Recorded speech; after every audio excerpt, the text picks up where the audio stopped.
Қытайда 24-ші қышқы Олимпия ойыннары тамамланды. Онда Татарстан спортчылары да оңышлы шығыш ясады.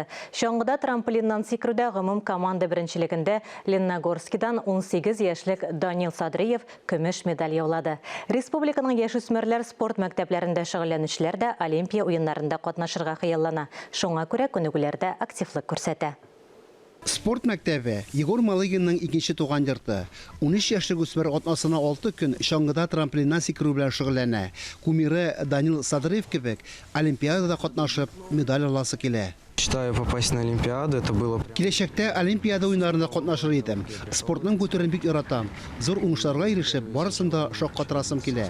Тренеры белән бергә Садриевтан башка танылган спортчылардан осталыкка өйрәнә. 30 метрлы трамплиннан курыкмыйча сикерә.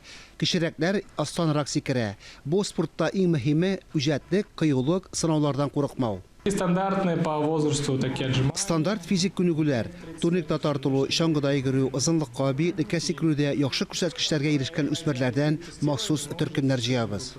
Хәзер трамплин спорт мәктәбендә 100-дән артык укучы шөгыльләнә.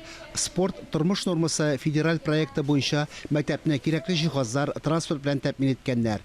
Күнегүләр тренерларның катгый контролендә уза. Кем белә, бәлки киләчәктә шушы спорт мәктәбеннән яңа Олимпия уеннары үсеп чыгар. Харис Мөхәммәтов, Елизавета Жукова, Никита Граханцев, Татарстан яңалыклары.